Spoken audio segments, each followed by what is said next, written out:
الذي أرسل رسوله بالهدى ودين الحق ليظهره على الدين كله وكفى بالله شهيدا أشهد أن لا إله إلا الله وحده لا شريك له وأشهد أن محمدا عبده ورسوله بلغ الرسالة وأدى الأمانة ونصح الأمة وجاهد في الله حق جهاده حتى تركنا على محجة بيضاء ليلها كنهارها لا يزيغ عنها إلا هالك صلوات الله وسلامه عليه وعلى آله وأصحابه ومن اهتدى بهديه واتبع سنته واقتفى أثره إلى يوم الدين وبعد فإن أصدق الحديث كتاب الله تعالى وخير الهدي هدي محمد صلى الله عليه وسلم وشر الأمور محدثاتها فإن كل محدثة بدعة وكل بدعة ضلالة وكل ضلالة في النار.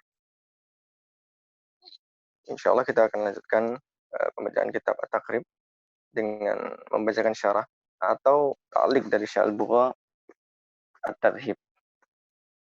Berkata Matin rahimahullahu taala wa tayyaba tharahu wa ja'ala al-jannata maswahu wa nafa'ana bi'ulumihi fid darain amin. Faslun bab baru faslun wa syara'itus salati qabla ad-dukhuli fiha khamsatu asya'. Ya, bab baru wa syara'itu as-salati qabla ad-dukhuli fiha, dan syarat-syarat salat sebelum masuk salat. Khamsatu asya'. Ada 5 perkara. Kita bacakan dulu. Yang pertama adalah taharatul a'dha'i minal hadasi wan najas. Taharah sucinya al-a'dha' anggota badan minal hadasi dari hadas wan najas dan juga najis. Kita baca matanya dulu. Wasatrul aurati bilibasin tahir. Kemudian juga menutup aurat dengan pakaian yang suci. Kemudian wal wuqufu ala makanin tahir. Ya, di bawahnya silakan. Kemudian juga berdiri di atas tempat yang suci. Kemudian wal ilmu bidukhulil waqti, berikutnya adalah dia mengetahui dengan masuknya waktu. Kemudian wastiqbalul qiblati. Ya, kemudian yang terakhir adalah menghadap ke kiblat. Ini adalah 5 syarat salat sebelum masuk waktu. Kita lihat dari awalnya. Coba dari pertama lagi kita bahas lafadznya satu persatu. Wa syara'itus sholati, ya. Beliau menyebutkan syara'itus shalah, syarat-syarat salat. Nah, kemarin kita sudah bahas syara'itu wujubis shalah. Jadi syarat-syarat wujub. Ya, kalau syarat wujub salat berarti syarat seseorang itu diwajibkan salat. Berarti muslim, balik, akil, kemudian an-naqa' minal haidhi wan nifas. Yang pertama adalah seorang muslim. Kemudian balik, kemudian berakal, kemudian kalau perempuan dia suci dari haid dan nifas, itu adalah syarat wajib sholat. Seandainya ada penghalang dari di antara ya, syarat-syarat tadi tidak terpenuhi, maka tidak wajib sholat. Sudah kita bahas di awal, yaitu syarat wajib sholat. Nah, sekarang syarat itu sholat qabla duhul. Berarti syarat-syarat sholat atau syarat sahnya sholat sebelum masuk. Nah, maksudnya sebelum masuk sholat ini untuk membedakan antara syarat dengan rukun. Karena kalau seandainya syarat sah sholat secara umum, maka rukun itu juga termasuk syarat sah sholat. Misalnya membaca Al-Fatihah misalnya, atau rukuk dan sujud. Misalnya kalau seandainya itu dikatakan rukun, akan tetapi itu juga syarat sah, maka beliau membedakannya dengan rukun itu dengan mengatakan qabla dukhuli fiha, sebelum masuk. Jadi kalau secara umum memang syarat itu sebelumnya, sebelum melakukannya. Adapun rukun itu adalah masuk di bagian ibadah tersebut. Itu pengertiannya. Akan tetapi walaupun rukun itu ya, masuk di bagian ibadah, akan tetapi dia juga salah satu syarat sah. Syarat diterimanya sholat. La sholat liman lam yaqra bi Fatihatil Kitab. Tidak ada sholat bagi orang yang tidak membaca Al-Fatihah. Berarti syarat sahnya sholat itu harus membaca Al-Fatihah. Jadi ada dikhawatirkan bercampur, maka beliau mengatakan qabla duhul. Ya. Syarat secara bahasa Indonesia sama ya, alhamdulillah. Jadi syarat itu juga syarat bahasa Indonesia. Akan tetapi secara bahasa Arab syarat itu adalah artinya secara bahasanya adalah al-alamah. Jadi asyurut atau asyartu itu artinya al-alamatu. Di antaranya adalah hadis Nabi SAW ketika ditanya oleh Jibril, wa akhbirni an afwan, tentang asyratus sa'ah, ya, tentang asyratus sa'ah. Ya, jadi asyratus sa'ah maksudnya adalah alamatuhu, alamatus sa'ah. Jadi inna min asyratis sa'ah, ya, dalam suatu riwayat disebutkan sesungguhnya dari tanda-tanda hari kiamat, ya, atau tanda-tanda sudah dekatnya hari kiamat itu an yaltamisal ilma indal asagir. Ini apa namanya? Seorang itu mencari ilmu kepada orang-orang yang shagir. Ya, shagir di sini orang-orang yang masih muda atau maksudnya adalah masih ilmunya tidak kuat gitu ya. Jadi itulah salah satu riwayat dari kata asyrat atau syart yang dimaksud di situ adalah alamah. Wasilahan secara istilah mayal zamu min adamihi al adamu wala yalzam min wujudihi wujudun wala adamun lidzatihi. Ya, jadi mayalzam min adamihi al adamu. Ya, apa-apa yang seseorang sebuah ibadah itu, apa-apa yang sebuah ibadah itu yalzamu min adamihi adam. Kalau tidak ada dia, maka tidak ada ibadah tersebut. Gitu ya. Wala yalzamu min wujudihi wujudun wala adamun lidzatihi. Dan tidaklah wajib kalau seandainya ada hal tersebut itu harus ada ibadahnya. Jadi tidaklah wajib mayal zamu min adamihi al adam. Yang pertama adalah apa-apa yang mengharuskan. Ketika tidak ada hal tersebut tidak ada ibadah, akan tetapi jika ada belum tentu juga ada ibadah.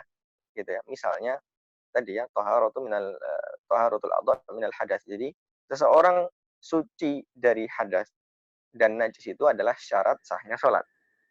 Ya, berarti orang yang ingin sholat wajib harus apa? Suci dari hadas dan juga najis. Seandainya seseorang itu ada hadas dan najis, maka yalzamu min al-adamihil adam. Jadi syarat tadi kalau seandainya tidak terpenuhi, maka tidak ada ibadah tersebut. Akan tetapi, kalau seandainya syarat itu ada, belum tentu ada sholat. Boleh nggak seseorang berwudu untuk selain sholat? Maka boleh. Jadi belum tentu ada sholat kalau seandainya seseorang itu berwudu misalnya. Akan tetapi kalau seandainya seorang itu sholat tanpa wudhu, maka sholatnya tidak sah. Maka itu bahasa Arabnya, ma yalzamu min adamihil adamu, wala yalzamu min wujudihi wujudun, wala adamu lidzatihi. Ini adalah mustalah usuliyah. Ini adalah istilah ulama ahli usul dan juga para ahli fikih. Atau sebagian ulama mentakrif atau mendefinisikan bahwasanya syarat itu adalah ma tatawaqqafu alaihi sihhatu syai'i wa laysa juz'an minhu. Ini lebih jelas. Jadi ma tatawaqqafu alaihi sihhatus syai'i, apa-apa yang keabsahan sesuatu itu tergantung padanya walaysa juz'an minhu, akan tetapi dia bukan dari bagian ibadah tersebut. Ya, atau akan tetapi dia bukan bagian darinya. Kalau seandainya bagian darinya itu namanya rukun. Akan tetapi dia bukan bagian darinya, maka disebut dengan syarat. Ya, itu adalah pengertian syarat menurut ahli usul dan ahli fikih atau menurut syariat, dan juga tadi secara bahasa artinya alamah atau tanda. Ya, kemudian qabla dukhul tadi sudah kita jelaskan, fiha di dalamnya yaitu di dalam salat khamsatu asya. Ada 5 perkara. Yang pertama adalah taharatul a'dha'i minal hadasi wan najas. Ya, taharah artinya suci, al-a'dha artinya anggota badan, minal hadas, ya, dari hadasun. Ya, hadas itu apa? Sudah kita terjemahkan di awal kitab atau di bab-bab awal di bab taharah ini. Jadi hadas itu adalah amrun i'tibariyun yamna'u min sihhatis salati min haitsu la murakhis. Jadi adalah perkara i'tibariyun, amrun i'tibari. Jadi perkara-perkara yang sifatnya itu maknawi, ya. Yaqumu bil a'dha, yang dia itu ada pada anggota tubuh, ya, karena yang berhadas itu adalah anggota tubuh kita. yamna'u min sihhatis sholati min haitsu la murakhis. Ya, dia itu menghalangi keabsahan salat atau menghalangi sahnya salat min haitsu la murakhis, ketika tidak ada rukhsah.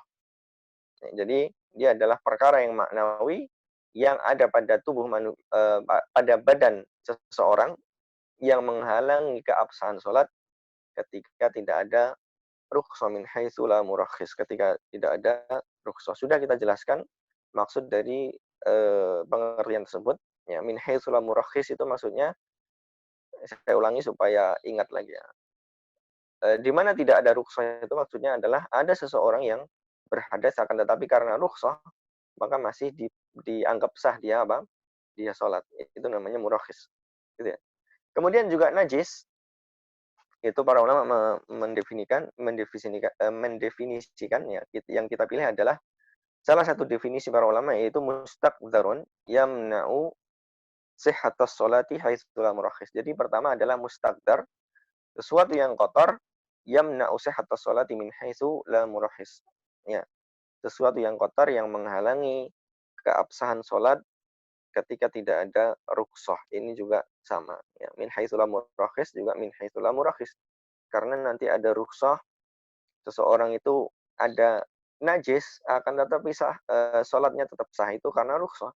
Ya, min haitsu la murakhis, ketika tidak ada rukhsah maka dia tidak sah dengan najis. Maka najis itu adalah mustaqdar, kotoran atau sesuatu yang kotor yang menghalangi keabsahan sholat di mana tidak ada rukhsah.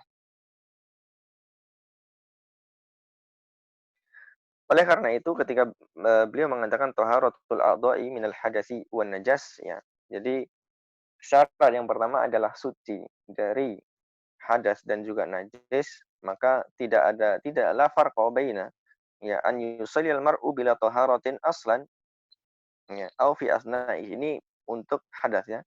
Jadi tidak ada perbedaan antara seseorang itu sholat dari awal memang tidak toharoh, tidak melakukan toharoh secara asalnya memang nggak bertoharoh, atau di pertengahan sholatnya dia berhadas. Ya. Maka seperti ini para ulama Syafi'iyah ya, atau jumhur mengatakan bahwasanya kalau seseorang yang dia sholat kemudian dia berhadas di tengah-tengah, maka dia tidak yasta'nif, dia tidak yabni, ya.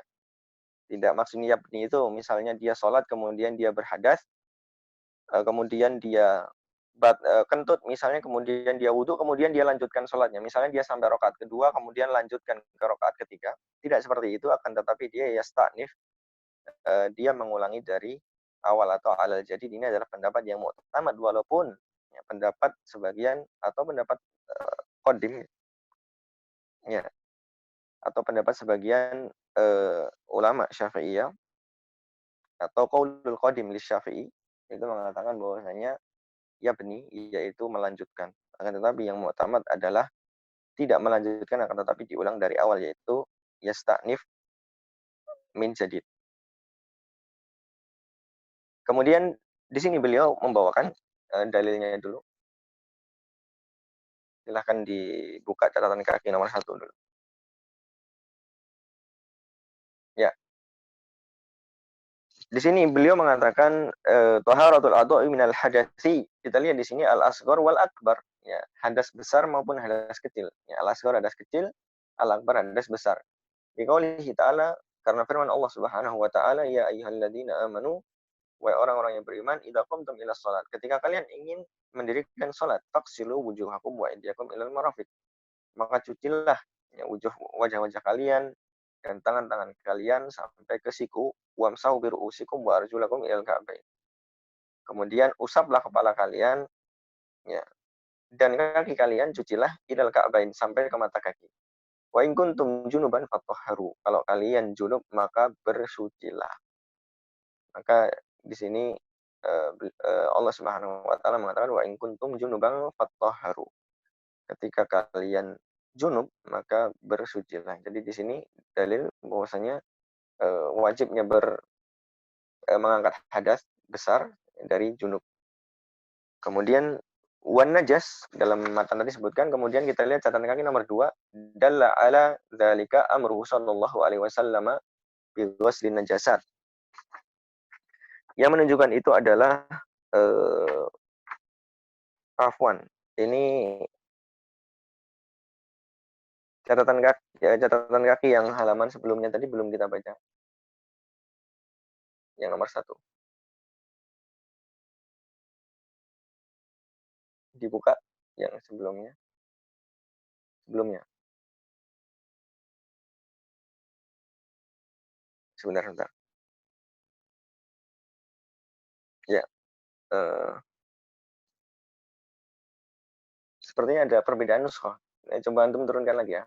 Di kitab ana ada ta'liq dari Syekh Al-Bukhari.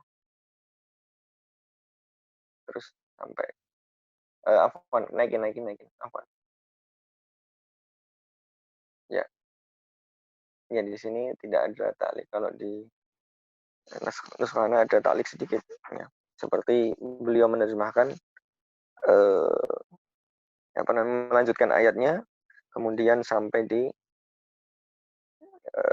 ayat di akhir ayatnya, la'allakum tashkurun, kemudian beliau mengatakan al-ghaid al-makan munqabid dan seterusnya. Tetapi ini tidak bersinggungan langsung dengan faedah dari matan. Kita lanjutkan aja, mungkin nggak ada masalah insyaallah. Jadi ada sedikit perbedaan nuskah. Baik, kita lanjutkan catat kaki nomor 2 berarti.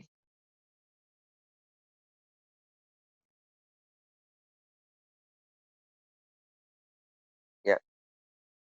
Dalla ala dzalika amruhu sallallahu alaihi wasallam bi ghuslin najasat. Ya. Yang menunjukkan itu adalah perintah Nabi Shallallahu alaihi wasallam untuk mencuci najis. Ya, kaqaulihi li Fatimah bintu Abi Hubaysh, seperti sabda Nabi Shallallahu alaihi wasallam kepada Fatimah binti Abi Hubaysh. Beliau mengatakan, fa idza aqbalatil haidatu fatrukis salata. Fa idza dhahaba qadruha faqsili angkid dama wa shalli. Ya, beliau mengatakan kalau seandainya aqbalatil haidatu fatrukis salat, kalau seandainya haid itu datang, maka tinggalkanlah oleh kamu salat. Faida dhahaba qadruha, maka kalau seandainya sudah hilang, ya, dia sudah pergi, sudah hilang, faksila angkit dam. Qadruha di sini maksudnya adalah waktunya, karena haid itu selain dari warna darahnya, patokan yang kedua adalah waktunya. Jadi waktu dan juga warna darahnya, dan warna darah yang mengenal adalah si perempuan itu sendiri. Kemudian juga waktunya, kebiasaannya berapa haid. Nah, kalau qadruha, ya takaran dia, maksudnya waktunya itu sudah hilang, faksili akidam, maka cucilah oleh kalian darahnya wasolli, kemudian sholatlah. Jadi ini dalil bahwasanya Nabi SAW faksili akidam, maka cucilah oleh kamu wahai Fatimah dam, yaitu darah, karena itu adalah najis. Jadi ini dalil bahwasanya mencuci darah najis itu sebelum sholat itu hukumnya wajib, dan dia adalah syaratus sihah.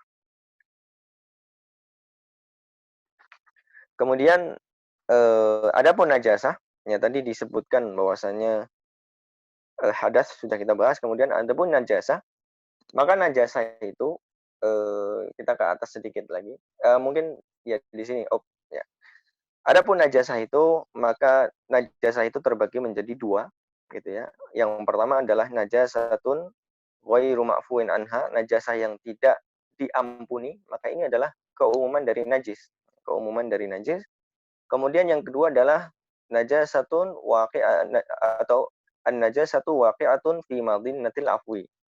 Jadi ada najis-najis yang dia itu waqi'atun fi madinnatil afwi. Jadi dia terletak pada tempat yang dimaafkan. Maksudnya pada hal-hal yang harusnya memang ma'fu, harusnya memang dimaafkan. Seperti misalnya seseorang beristinja atau beristijmar, istinja dengan batu atau namanya istijmar. Tentu istinja dengan batu itu akan menyisakan sedikit dari kotoran, baik buang air kecil ataupun buang air besar.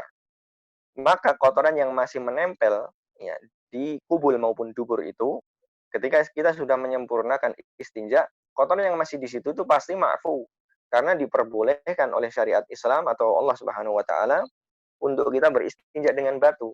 seandainya dia tidak ma'fu, tidak diampuni, maka Allah tidak mensyariatkan beristinja dengan batu. Ya, ketika Allah mensyariatkan istinja dengan batu, maka pasti ada sisa, sedangkan sisa itu pasti juga diampuni oleh Allah Subhanahu wa taala. Itu namanya waqi'atun fi madinnatil afwi, ya. Adapun najis-najis yang keumuman najis itu adalah najis yang ghairu ma'fuwin anha, tidak dimaafkan. Nah, kita bahas dulu najis-najis yang tidak dimaafkan itu ada dua.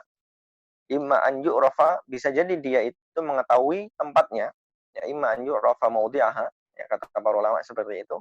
Jadi bisa jadi najis yang tidak diampuni tadi itu seseorang mengetahui persis tempatnya, atau jenis yang kedua, ya najis yang tidak diampuni itu adalah la ta'rif atau la tu'rafu maudhi'uha atau la ta'rifu maudhi'aha. Seseorang itu dia tidak mengetahui tempatnya. Ya misalnya di baju ada najis tapi dia nggak tahu najisnya itu di lengan atau di kerah misalnya. Ya. Ya, yang pertama tadi tahu, yang kedua nggak tahu. Nah, kalau seandainya dia tahu najisnya itu ada di lengan misalnya, kemudian bagian najisnya itu jelas, maka cukup untuk apa? Maka cukup untuk mencuci al-maudhi atau tempat najis itu. Misalnya kalau najisnya di lengan, maka cukup dicuci lengannya. Kalau di kerah, maka cukup dicuci kerahnya. Nah, kalau seandainya jenis yang kedua, ketika seseorang itu tidak mengetahui tempat najisnya, maka kata para ulama Syafi'iyah mengatakan wajaba ghuslal kulli atau wajaba ghuslu al-kull. Jadi dia wajib mencuci seluruh bajunya. Ya, jadi kalau seandainya tahu, maka cukup dicuci yang najis. Kalau seandainya dia tidak tahu, maka wajib dicuci seluruhnya. Ya misalnya seseorang yang memiliki baju yang apa namanya dia menjulur gitu ya, menjulur ke bawah kemudian menyeret dan terkena najis. Ya. Maka kalau seandainya dia memakai sholat dengan baju yang terkena najis tadi itu, yang menjulur kemudian terkena najis, maka tidak sah sholatnya. Ya. Maka tidak sah sholatnya. Ya, jadi seseorang itu dia apa namanya, ketika bajunya terkena najis dia yakin tempatnya, maka dia wajib mencuci di bagian tersebut. Ya. Kemudian kalau seandainya dia tidak tahu maka harus dicuci semuanya. Jadi tidak boleh takhir atau tidak boleh beristihad. Ya, dia lupa apakah lengan kanan dengan lengan kiri, kemudian dia beristihad mencuci salah satunya. Maka seperti itu tidak bisa atau tidak pas dan dia harus mencuci semuanya. Berbeda dengan kalau seandainya seseorang itu punya dua baju, kemudian dia lupa salah satunya itu terkena najis, satunya suci. Nah, mana ini yang suci, mana yang apa namanya, mana yang enggak suci atau mana yang najis, maka baginya boleh beristihad, mencuci apa? Mencuci salah satunya. Ya. Dia berikhtiar atau beristihad, oh ini yang ini karena begini dan begini, kemudian berbeda dengan satu bagian apa namanya, satu bagian pakaian. Kenapa demikian? Kata para ulama, lianna ikhtiyar la yakunu illa min muta'addid. Karena sesungguhnya seorang yang berikhtiar itu tidaklah ada kecuali dari beberapa beberapa pilihan gitu ya. Jadi kalau seandainya dua baju maka pilihannya adalah baju satu dan dua. Nah, ini yang mana ini? Nah, maka dia berikhtiar kalau seandainya satu baju maka wajabal ghuslal kulli, itu kata para ulama Syafi'iyah membahas tentang ikhtiar atau tentang ijtihad mencari atau tahari dalam mencari najis. Kemudian juga misalnya seseorang yang dia tadi ya misalnya menyeret pakaiannya kemudian terkena najis dan tidak ada alat untuk mensucikannya, maka bagaimana? Wajabal qat'u. Maka wajib, kata para ulama Syafi'iyah, wajib memotong pakaian tersebut. Ya. Dengan syarat apa? Dengan syarat ketika sudah dipotong itu harganya itu eh, tidak turun dari harga sewanya.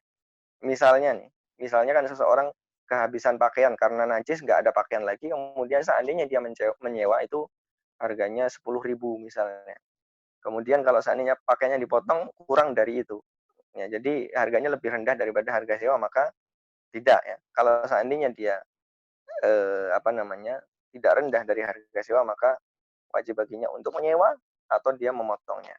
Gitu ya. Jadi seperti itu. Jadi, apa namanya, boleh baginya untuk memotong pakaian atau memotong bagian dari apa, bagian dari pakaian yang najis tersebut.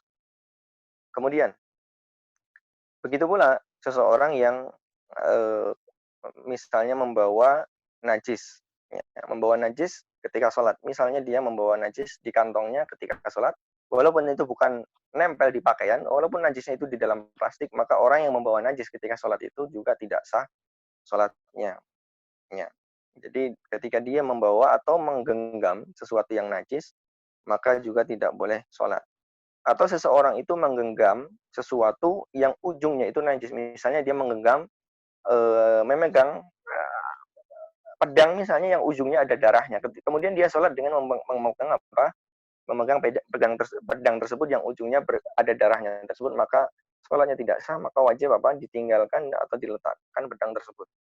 Atau seseorang memegang tali onta misalnya, dan talinya itu kena najis, maka juga dia misalnya mengekang tali onta dengan talinya itu tali yang najis, maka atau ujung tali tersebut najis, maka tidak boleh, ya, maka tidak sah sholatnya, dianggap seperti membawa najis.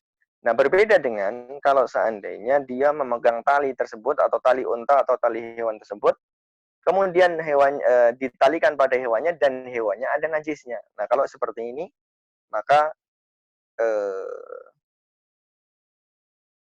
ya jadi tidak batal sholatnya yang seperti ini ya. Ya, jadi tidak membawa langsung. Kalau seandainya membawanya itu apa namanya, dia tali, kemudian talinya itu membawa sesuatu, kemudian sesuatu itu membawa najis. Nah, maka yang seperti itu, apa namanya, tidak membatalkan. Ya, karena dia tidak dianggap membawa najis.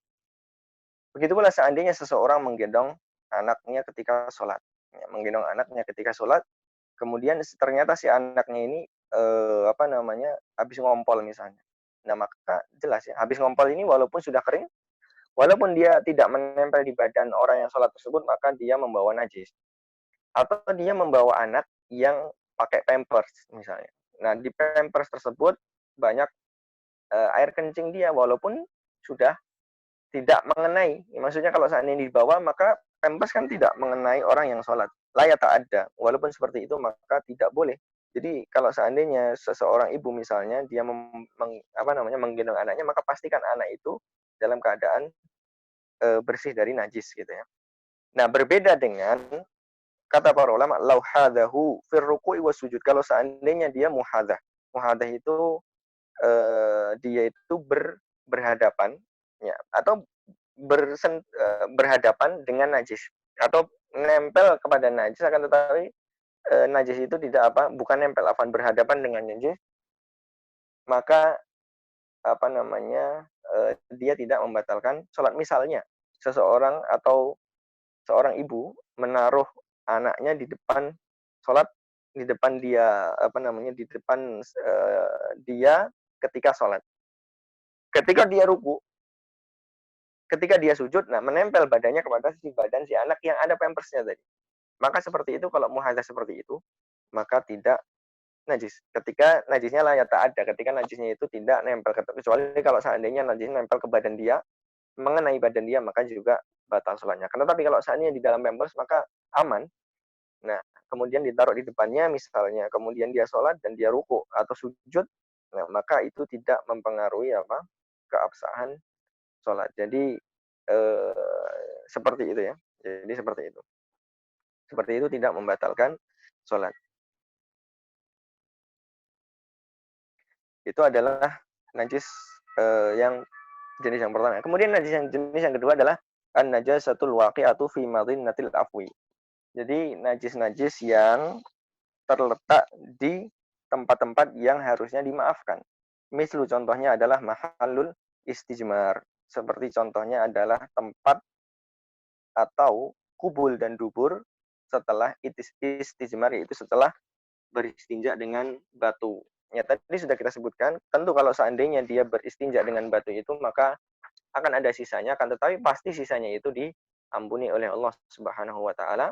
Ya, ya. Kenapa demikian? Nah, ilahnya kenapa itu? Idza syaqqal ihtiras. Idza idza kana yashukku al-ihtirazu. Kalau seandainya atau al-ihtiraza, kalau seandainya seseorang itu berat untuk menghindarinya.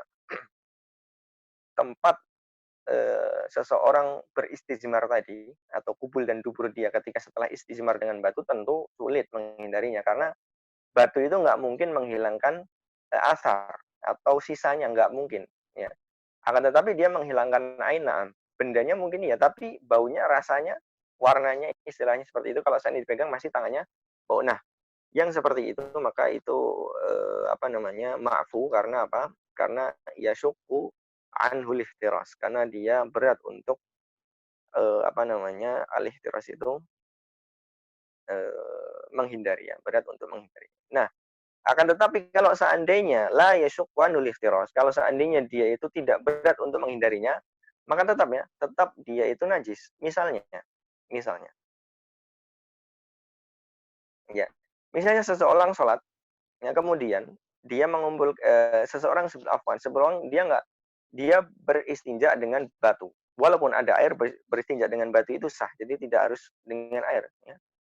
3 kali batu. Ya, kemudian batu itu ditaruh di kresek atau di plastik kemudian dia kantongin dia sholat. Nah, atau dia bawa kemudian dia sholat. Batu tadi itu najis. Ketika dia bawa, pertanyaannya ngapain dibawa? Untuk apa dia dibawa? Karena nggak ada hajat, nggak ada kebutuhan seperti itu, maka dia tetap batal sholatnya. Walaupun kotoran yang nempel di dubur tadi itu ada seperti apa? Seperti yang di batu itu, akan tetapi berbeda hukumnya. Kalau di batu itu la yasyukku anhul ikhtiras, tetapi kalau yang di dubur tadi atau yang di kemaluan tadi itu yasyukku anhul lihtiras. Ya.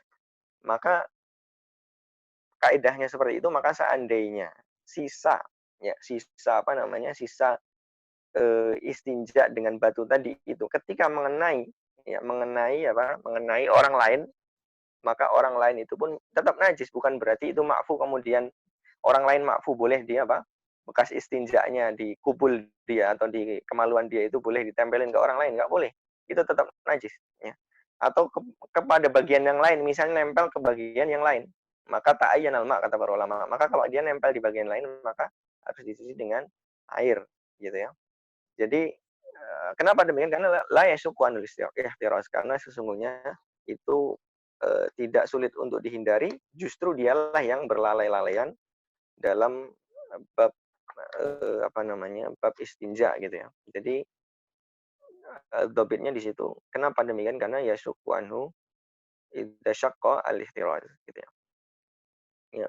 Dalam kitab Syafi'iyah disebutkan lau hamalal musalli mustajmiran bil hajari al yu'fa, apakah seandainya seorang sholat kemudian membawa hajar, batu yang dia pakai untuk istinja tadi, apakah dia diampuni? Maka jawabannya tidak. Li'annahu la yu'fa anhu li'annahu la yasukku minhu al-ihtiraz. Ya, karena dia itu sebenarnya tidak susah untuk menghindarinya. Ya, atau ghairu muttar. Seperti seseorang yang sholat kemudian dia membawa hewan. Sedangkan dia tahu hewan itu kalau buang ini ya, buang kotorannya itu pasti ada sisanya. Nah, dia bawa hewannya itu. Maka seperti ini la yasyukku anul ihtiras.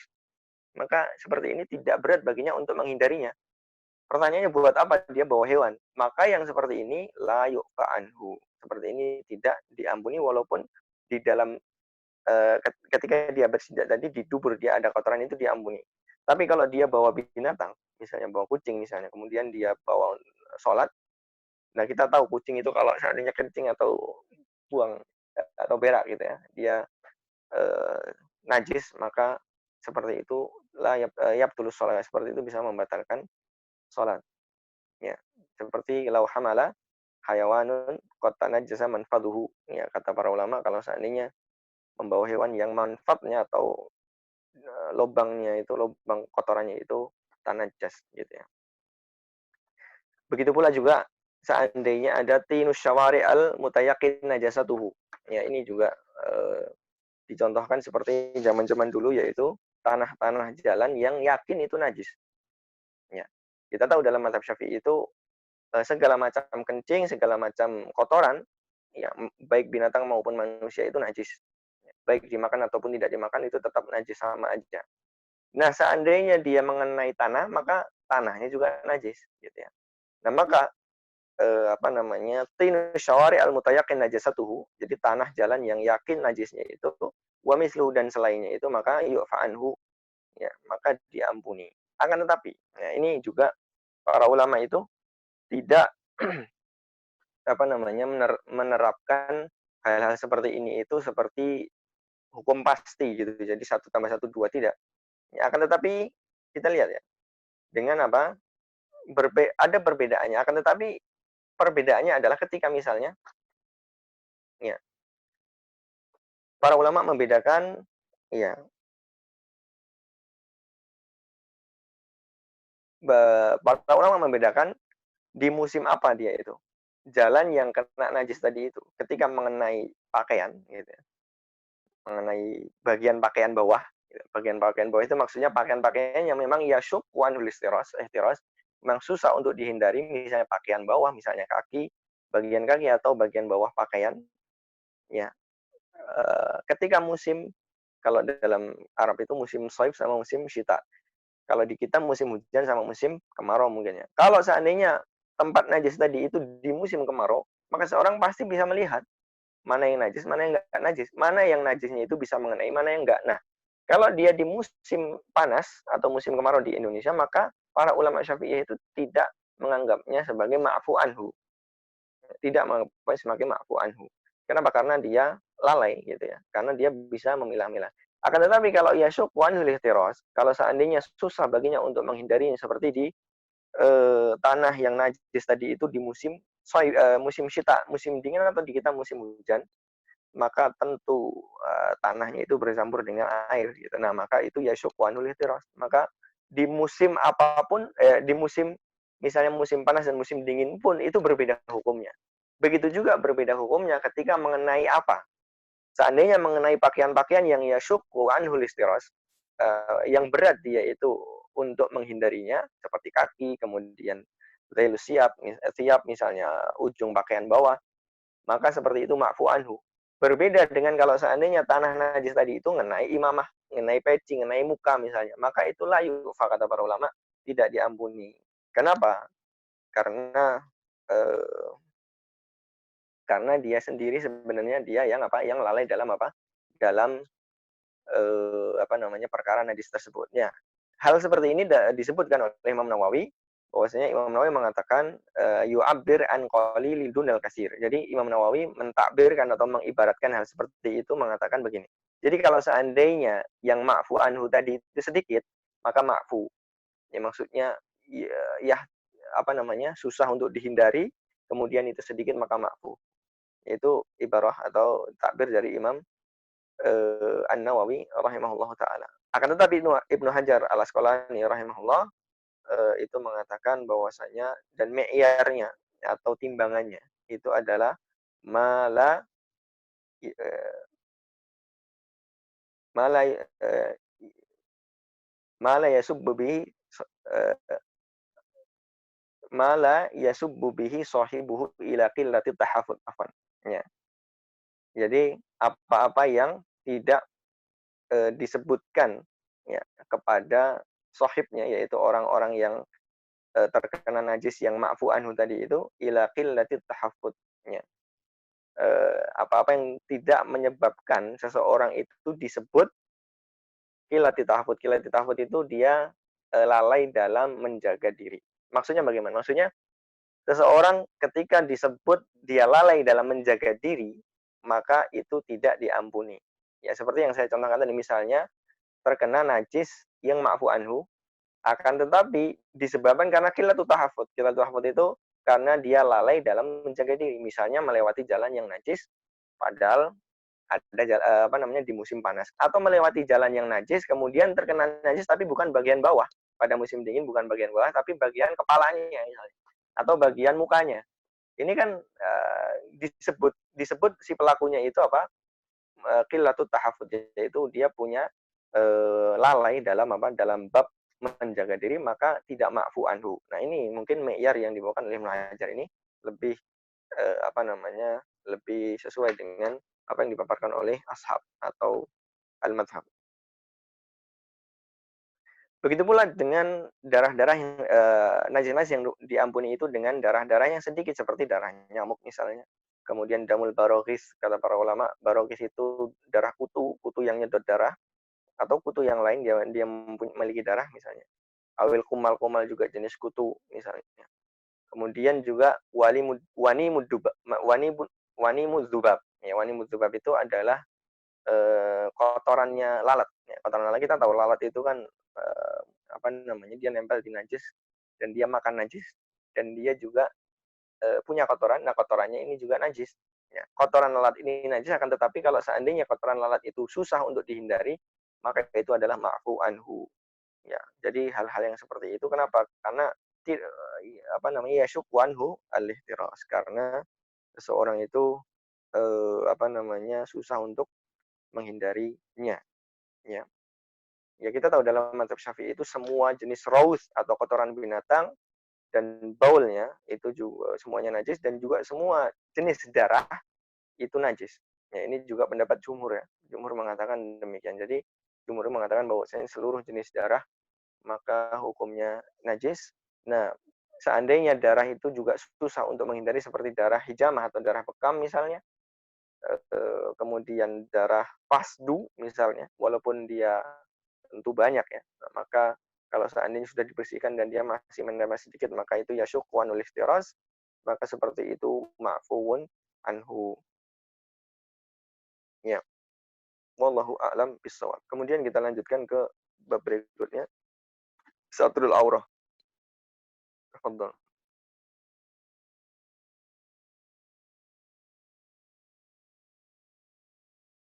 Ya, tadi sudah antum buka ya, satrul aurati bilibasin tohir. Kita lihat catatan kaki langsung nomor 1. Ya. Wa satrul aurati bilibasin tohir. Kalau di nuskhohana ini catatan kakinya nomor 2. Tapi kalau di sini catatan kaki nomor 1. Ya. Menutup aurat dengan pakaian yang suci. Ya. Apa dalilnya? Liqaulihi ta'ala, dalilnya adalah firman Allah Subhanahu wa taala, khudzu zinatakum inda kulli masjid. Jadi ambillah zinah kalian, perhiasan kalian inda kulli masjid, ya, di setiap masjid, yaitu makan di sujud atau tempat sujud atau ketika sholat. Ya. Wa khudzu zinatakum inda kulli masjid, wa qala Ibnu Abbas radhiyallahu taala anhuma, al muradu bihi siyabu fis shalah. Nah, ini apa namanya? Mazhab Syafi'i ini mengambil penafsiran dari Ibnu Abbas radhiyallahu taala anhuma. Beliau mengatakan al muradu bihi, ya maksudnya zinah itu maksudnya apa? Apakah perhiasan atau sesuatu yang indah? Maka beliau mengatakan astiyabu fis shalah. Jadi yang dimaksud di sini khudzu zinatakum, ambillah perhiasan kalian itu adalah ambillah pakaian kalian ketika apa? Ketika sholat. Ini dalam kitab Mughni Muhtaj. Ya. Jadi apa namanya, dalil bahwasanya seseorang itu apa namanya, menutup aurat dengan libas tahir adalah kata Allah Subhanahu wa taala, khudzu zinatakum inda kulli masjid. Kemudian tafsiran dari Ibnu Abbas bahwasanya yang dimaksud zina ini adalah as-siyabu bis sholati. Jadi dengan demikian maka walaupun seseorang itu sholat khulwah sendirian di kamarnya, misalnya nggak ada yang melihat, kemudian dia sholat, maka dia tetap tidak sah sholatnya. Dia harus menutup auratnya, atau dia di gelap malam yang sama sekali nggak kelihatan, kemudian dia sholat telanjang misalnya, maka juga tidak sah, karena perintahnya adalah khuduz zinatakum, ini maksudnya adalah al muradu bihi asyabu bis shalah, gitu ya, pakaian ketika asyabu bis shalah. Kemudian juga dalam hadis disebutkan warawiyat Tirmizi, ya, wa hasanahu, dan juga dihasankan oleh beliau, wa Aisyah radhiyallahu taala anha, dari Aisyah radhiyallahu taala anha, qala Rasulullah sallallahu alaihi wasallam, berkata Nabi sallallahu alaihi wasallam, la tuqbalu salatu al-haidhi illa bi khimarin. Ya, jadi Allah tidak menerima salatnya seorang yang haid kecuali dengan khimar. Khimar itu adalah penutup kepala ya. Jadi khimar itu bukan cadar, tapi khimar itu penutup kepala. Jadi la tuqbalu salatul haidhi illa bi khimarin. Jadi salatnya seseorang yang haid itu tidak sah kecuali dengan penutup kepala. Maksudnya salat seorang yang haid maksudnya gimana? Maksudnya adalah seseorang yang sudah dewasa. Sudah waktu haid ya dia sudah dewasa melewati masa haidnya, kemudian dia sholat, maka tidak sah kecuali dengan khimar. Maka ini diwajibkan untuk menutup kepala bagi perempuan yang ingin sholat. Wal haidul balik. Ya, wal haid artinya adalah balik, al balighah maksudnya, perempuan yang balighah, li'annaha balagat sinnal haid, karena sesungguhnya perempuan itu sudah sampai umur atau tahun haid. Wal khimaru ma tughatti bihil mar'ata ma tughatti bihil mar'atu ra'saha. Ya. Adapun khimar maka itu adalah yang untuk menutupi kepala perempuan. Wa idza wajaba satur ra'si fa satru ghairihi aula.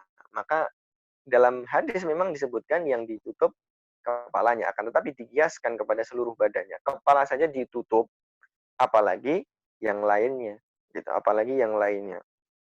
Maka yang lainnya itu lebih aula, maka ini dikiaskan dengan kias aulawi. Jadi faghairuhu, maka yang selainnya, maka aula. Wadalla ala hadza marwahul Bukhari, yang menunjukkan ini adalah diriwayatkan oleh Imam Bukhari.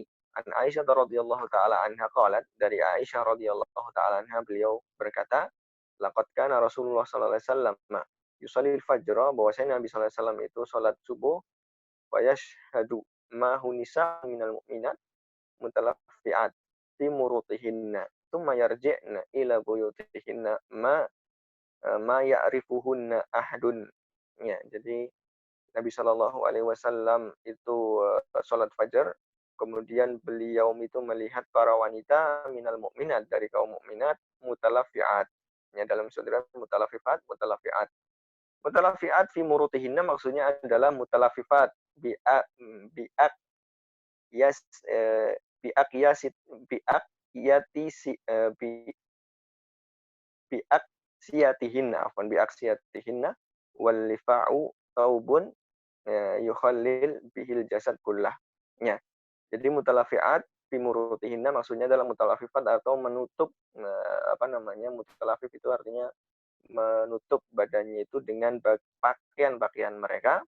Wal lifa'u artinya adalah taubun, mutalafiat itu dengan memakai lifa itu apa artinya? Lifa itu adalah taub, ya, yujallilu bihil jasad kullahu. Jadi pakaian yang dia itu menutupi seluruh jasadnya. Jadi Nabi sallallahu alaihi wasallam menyaksikan mukminat itu, para mukminat itu mereka menutup seluruh jasadnya ketika dilihat oleh Nabi sallallahu alaihi wasallam. Ini menunjukkan bahwasanya apa namanya? Nanti dalam mazhab Syafi'i itu auratun nisa, auratun nadhar itu adalah seluruh tubuhnya. Jadi seluruh tubuh wanita itu adalah auratun nadhar. Jadi ketika ada yang melihat maka ditutup. Ya, ini salah satu hadisnya, riwayatnya. Kemudian tsumma yarji'na ila buyutihinna, kemudian mereka kembali ke rumah mereka, ma ya'rifuhunna ahad. Mereka itu tidak dikenal satu orang pun, maksudnya satu orang pun tidak mengenal mereka siapakah wanita-wanita itu. Karena pertama, mungkin karena fajar itu masih gelap. Ya. Kemudian yang kedua memang bisa jadi karena mereka itu menutup seluruh tubuhnya sampai wajahnya pun ditutup. Jadi mereka itu tidak dikenali karena apa? Menutup seluruh tubuhnya sampai wajahnya. Kemudian kita lanjutkan dulu dalil kita baca. Wa dalil istirat kauniha tahirah.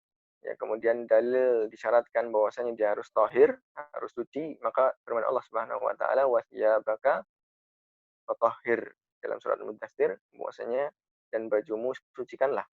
Kemudian diriwayatkan dari Abu Daud dari Abu Hurairah radhiyallahu taala anhu anna Khawlata, ya bahwasanya Khawlah, lanjut dulu syarat kakinya, binti Yasar atatin Nabi sallallahu alaihi wasallam faqalat, kemudian beliau berkata ketika mendatangi Nabi sallallahu alaihi wasallam, ya Rasulullah, innahu laisa li illa thawbun wahid wa ana ahiddu fihi fa kaifa asna. Nah, saya itu tidak punya kecuali satu pakaian saja ini dan saya haid, ya, mengenainya.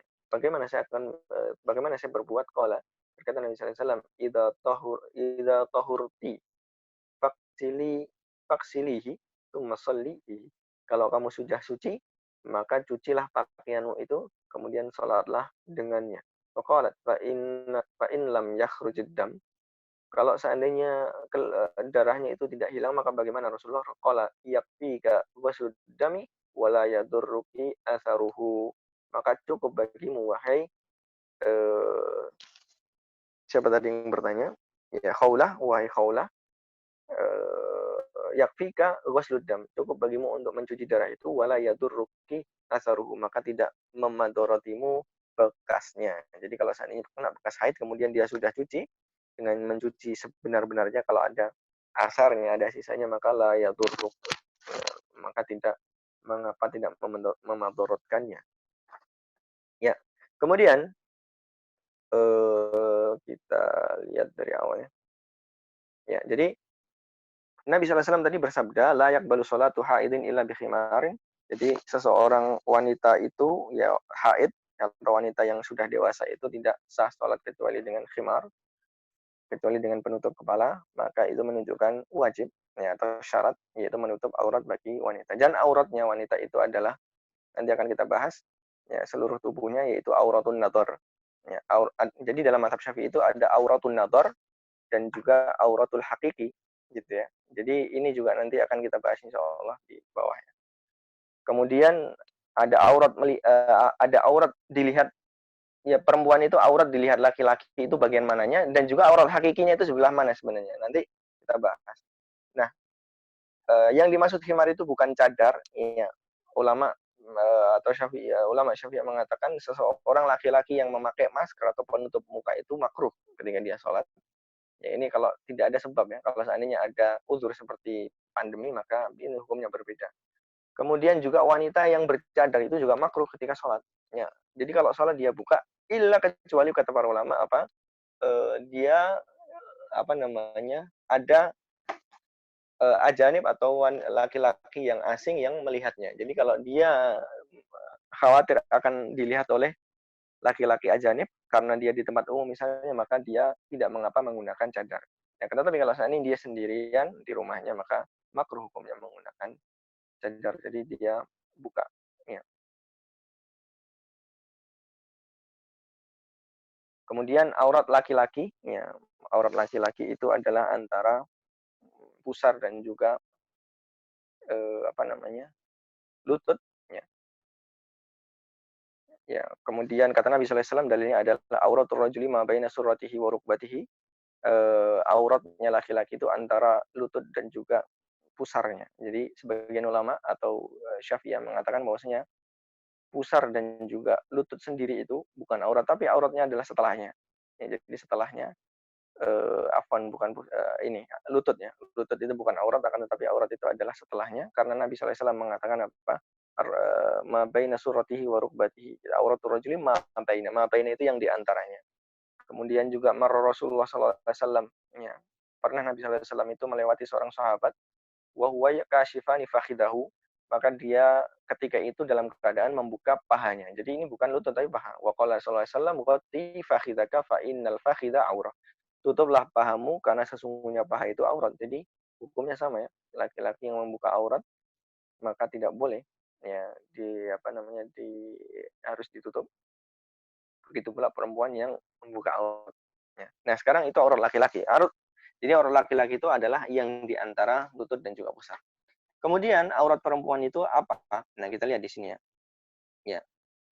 Kullul mar'ati aurah fis sholati illal wajha wal kafain. Ini dalam bab salatnya. Kalau dalam bab salat kita menyaksikan bahwasanya mazhab Syafi'i itu mengatakan setiap badan wanita itu seluruhnya aurat kecuali muka dan telapak tangan. Muka dan telapak tangan maka bukan aurat ketika sholat. Ini aurat sholat. Nah, nanti ada auratun nazar ketika bab nikah. Ya, auratun nazar ketika bab nikah. Nah, ini beda.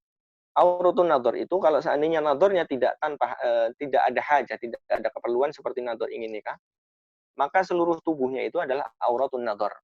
Jadi kalau seandainya seseorang wanita itu merasa ada laki-laki lain yang melihat dia, maka wajib bagi dia untuk menutup seluruh tubuhnya. Ya, akan tetapi kita lihat bahwa itu adalah pendapat mu'tamad di mutaakhirin, ya. Akan tetapi kalau apa namanya, mutaqaddimin, bahwasanya itu auratus shalah, ya, bahwasanya amal mutaqaddimun, ya, saya bacakan nasnya, fala yufarriquna baina auratis sholati wa auratil mar'ati bihadratil ajanib. Jadi mutaqaddimin Syafi'iyah atau ulama-ulama mutaqaddimin Syafi'iyah itu tidak membedakan antara aurat sholat dan juga aurat bihadratil ajanib. Jadi dengan adanya seorang laki-laki yang asing. Jadi tidak dibedakan. Jadi seandainya dia menutup wajahnya itu tidak wajib. Gitu. Jadi hanya sunnah saja untuk apa? Untuk menutup wajahnya. Jadi dengan kehadiran laki-laki asing itu, dia tidak wajib menutup tangan dan kedua mukanya. Nah ini adalah pendapat mutaqaddimin. Akan tetapi ya al-mu'tamad indal mutaakhirin, ya ini yang dipegang atau yang dijadikan sebagai mu'tamad pegangan atau yang disahkan ini dalam mazhab Syafi'i untuk bagi ulama-ulama mutakhirin ya, ulama-ulama belakangan seperti Al-Imam Nawawi rahimahullah, Imam Rafi'i, kemudian Ibnu Hajar Al-Haytami, kemudian Imam Ar-Ramli, kemudian Asy-Syurbini dan juga Syekhul Islam Zakaria Al-Ansari dan yang selainnya ya bahwasanya seluruh badan wanita itu adalah auratun nadhar bihadratir rijal dengan kehadiran apa? Laki-laki. Jadi seandainya wanita itu berada di tengah laki-laki dan dia merasa dilihat, maka wajib bagi dia untuk apa?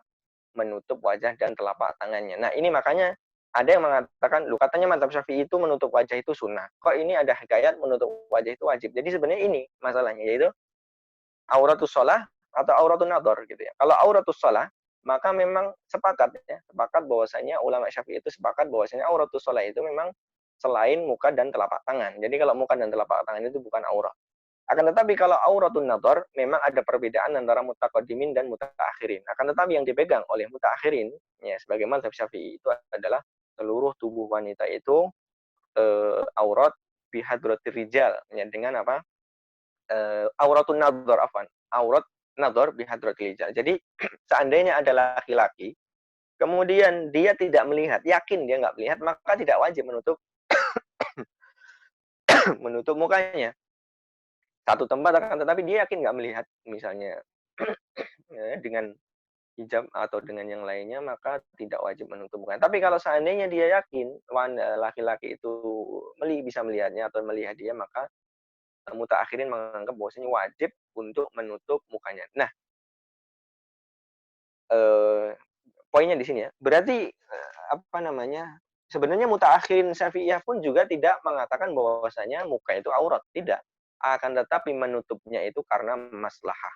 Ya, karena daf'ul mafasid, karena menghindari kerusakan gitu ya. Seandainya seorang laki-laki itu melihat muka perempuan itu dia akan menimbulkan fitnah, maka itu ditutup dengan apa? Wajibnya ya mutaakhirin dan mutaakhirin ini wajibnya menutup muka wanita bi hadratil ajanib atau auratun nadhar lil mar'ati bi hadratil ajanib. Jadi melihatnya itu pun sebenarnya kalau seandainya seorang laki-laki asing melihat muka perempuan itu aurat.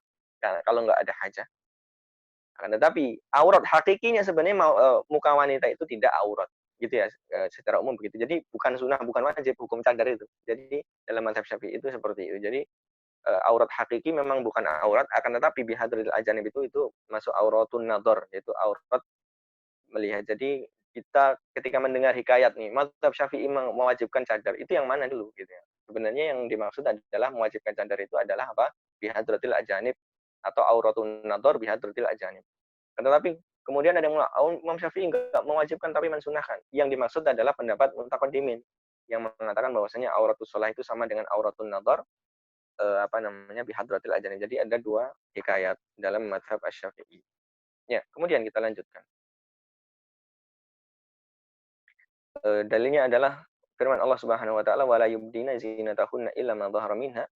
Ya, tidaklah la yubdina mereka itu para wanita mukminat itu yubdina menampakkan zinatahunna perhiasannya illa ma dhahara minha ya kecuali yang nampak baginya. Ini tafsirannya ai al wajhu wal kaffan. Ya. Ya, illa ma dhahara minha itu maksudnya kecuali yang nampak darinya itu adalah wajah dan dua telapak tangan. Jadi ini walaisa bi wahiya laisa bi aurah atau huma laisa bi aurah keduanya itu bukan aurat lakin yajibu alaiha taqiyatuha haitsu ya alimat nadhara ajnabiyyan ilaiha. Nah, atau nadhara ajnabiyyan ya nadhara ajnabiyyan ilaiha. Jadi atau ajnabiyyun ilaiha. Jadi memang bukan aurat seperti dalam ayat itu. Akan tetapi wajib baginya untuk menutup mukanya. Lil maslahati atau daf'il mafasid tadi itu ketika dia mengetahui bahwasanya ada seorang yang asing melihatnya. Wallahu alam bisawab. Sudah sampai 6:30 ternyata ya. Mungkin cukup sampai sini dulu ya. Kita cukupkan dengan dua perkara yaitu taharatul a'dha minal hadats wan najas dan juga satrul aurati bil libasin thahir. Ya, mungkin ada yang tanyakan. Tafadhal.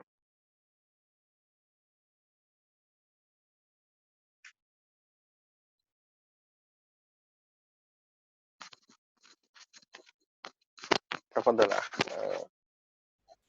Silakan jika ada yang bertanya bisa lewat chat atau langsung.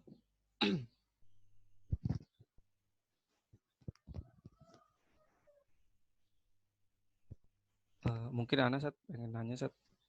Ya. Ini Sat gimana apa namanya orang itu nggak sadar bahwa dia sedang junub gitu Sat. Terus sholat misalkan dia malam kan tidur terus mimpi basah gitu kan. Nah Ya. tiba-tiba langsung bangun terus sholat gitu Sat. Sholat subuh, sholat malam dia nggak sadar kalau itu junub, itu gimana sih?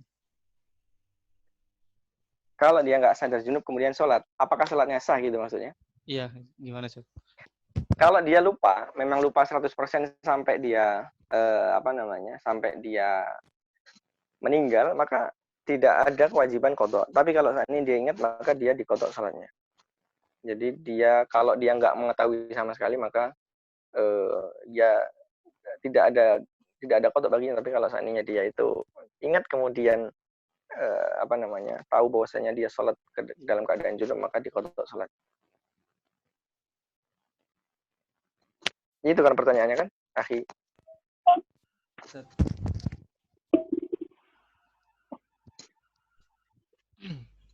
Ya, sekolah Sat.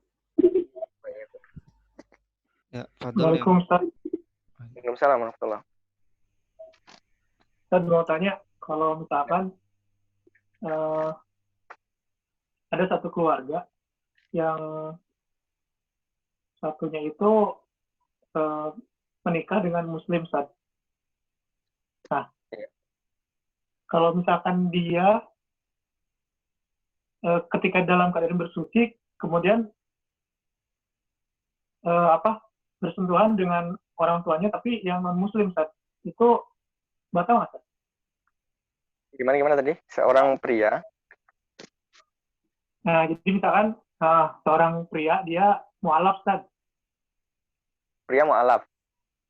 Ya, mu'alaf. Di keluarganya cuma dia yang Muslim, Ustaz.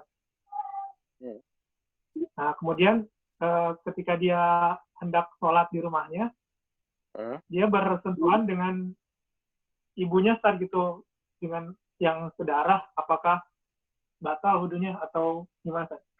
Oh ya, dalam mazhab Syafi'i itu menyentuh wanita yang mahram, ya, yang mahramnya itu tidak membatalkan wudu. Akan tetapi menyentuh wanita yang bukan mahram itu membatalkan wudu. Dalilnya aula mastumun nisa, atau kalian menyentuh wanita. Sebenarnya wanita umum ya, dikecualikan mahram itu. Kenapa? Karena bukan madinatus syahwah. Jadi bukan tempat untuk kalau mahram. Nah, bagaimana dengan istri ya? Istri tentunya tempat syahwat. Jadi istri itu membatalkan wudu. Akan tetapi kalau mahram itu bukan madinatus syahwat. Jadi tidak membatalkan wudu. Nah, bagaimana dengan ibunya yang non muslim? Maka kalau ilahnya itu adalah perempuan yang mahram, sebab batalnya itu perempuan mahram, maka perempuan yang haram dinikahi baginya, maka ibunya walaupun dia non muslim, dia juga tidak membatalkan wudunya. Karena kalau dilihat dari kafirnya itu, seorang yang kafir itu tidak najis badannya. Jadi akan tetapi innamal musyrikuna najis, kata Allah Subhanahu wa taala, sesungguhnya orang musyrik itu najis, itu maksudnya najis i'tiqadnya, bukan najis badannya. Jadi dia tidak membatalkan wudu dia. Kecuali kalau dia yakin kalau seandainya ibunya tadi itu terkena najis gitu ya, maka kemudian dia menyentuh ibunya tadi yang terkena najis tadi, yang karena ibunya orang yang non muslim, dia tidak bisa bersih diri dari najis, maka cukup tidak membatalkan wudu, tapi cukup mencuci yang tempat tersentuh najis tadi. Jadi tidak membatalkan. Karena ilahnya atau sebabnya itu adalah an-nisa. Perempuan bukan jenis kafir ataupun jenis muslim. Jadi kalau dia mahram ya tetap mahram. Jadi tidak membatalkan. Wallahu a'lam bishawab. Syukran, Ustaz. Ya, afwan. Oh ya, sedikit tadi belum saya sebutkan ya, bahwasanya syarat menutup aurat itu adalah salah satunya adalah lahu jurmun yamna'u idrakul launil basyarah. Nah, ini juga memang agak ringan ya mazhab Syafi'i ini dalam bab menutup aurat ini, yaitu menutup auratnya itu dia syaratnya satu, yaitu dia tutupannya itu lahu jurmun, dia punya jurmun itu punya tubuh, maksudnya punya punya benda yang dia menutup warna kulit. Jadi tidak harus tebal, gitu ya, tidak harus tebal. Akan tetapi kalau tebal tapi transparan, itu tebalnya apapun, kalau seandainya transparan maka dia tidak dianggap menutup aurat. Gitu ya. Jadi lahu jurmun yamna'u idrakil basyarati idrakil launil basyarah. Kemudian berikutnya kalau seandainya dia menutup salah satu auratnya dengan tangannya gitu. Misalnya sholat nih, dia bagian mungkin bagian pantatnya bolong misalnya. Nah, segede tangan misalnya, atau segede telapak tangan. Nah, dia tutup pantatnya dengan telapak tangan ketika sholat. Jadi tangan satunya tutup terus. Apakah sholatnya sah? Maka jawabannya sholatnya sah. Jadi yang penting jurmun yamna'u idrakil basyarah. Kemudian kalau seandainya dia